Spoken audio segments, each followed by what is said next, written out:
బంగారం లాంటి నిద్ర పాడు చేసినావు కదరా మారుతి. చీ దీనమ్మ. ఏంద్రా అబ్బాయి నీ లొల్లి? సీక్వెల్ లేదు గిక్వెల్ లేదు, ఫోన్ పెట్టాయి. డార్లింగ్స్ ఎక్కడున్నారు? ఇంటికొచ్చేయండి, తాగుదాం చిన్న. తాత, ఇక్కడ నుంచి సిటీ ఎంత దూరం ఉంటది? చెప్తాలే గాని మళ్ళా గివెళ్ళనే ఎంట పెట్టుకొచ్చినావు. మీ బుజ్జి పిల్లగాళ్ళు ఏరి ఊళ్ళకి తీసుకురావా ఇక వాళ్ళని? తాత, నాకింకా పెళ్లి కాలేదు, బుజ్జి లేదు, గజ్జి లేదు, అలాంటివి ఇంకా పెట్టుకోలేదు. మాకు సిటీకి దారి చెప్తే పోతాం. అగో గట్లాంటివి మార్పు చెందినవాడే మనిషి.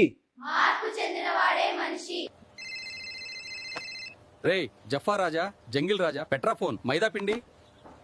అటెండెన్స్ చెప్పండి రా. Rahul, yes sir, Bhanu, yes sir, Pushparaj, Pushparaj మీరు రాలేదు సార్. రే పుష్ప.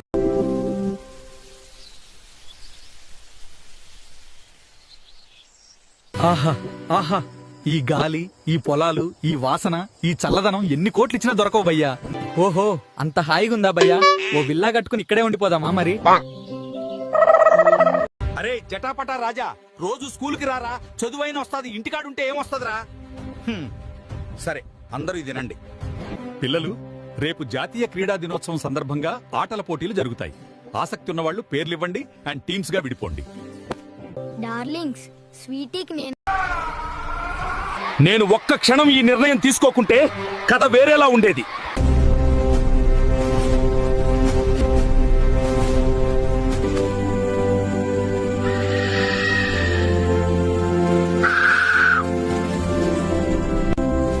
సరే, మీరు మర్చిపోయిన కథ చెప్తా వినండి. ఏ కథ? దేవర కథ చెప్తావా? ఏంటి చెప్పు చెప్పు, నాకు కూడా వినాలనుంది. ఇది దేవర కథ కాదు, నా కథ. ఒక ఓడిపోయిన వాడి కథ. అప్పుడప్పుడే మా ఫ్రెండ్షిప్ బలపడుతూ నా ప్రేమ చిగురిస్తున్న రోజులవి. భాను, జియోమెట్రీ బాక్స్ కొనుక్కుందాం, షాప్ దాకా వస్తావా?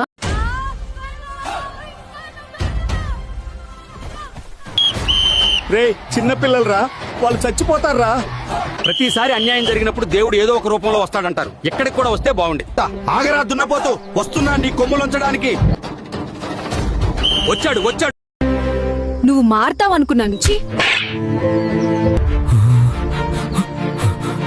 వీళ్లే నా బిడ్డనేదో చేసి ఉంటారు. పట్టుకోండి రా వాళ్ళని, వదలకండి. పారిపోండి రోయ్.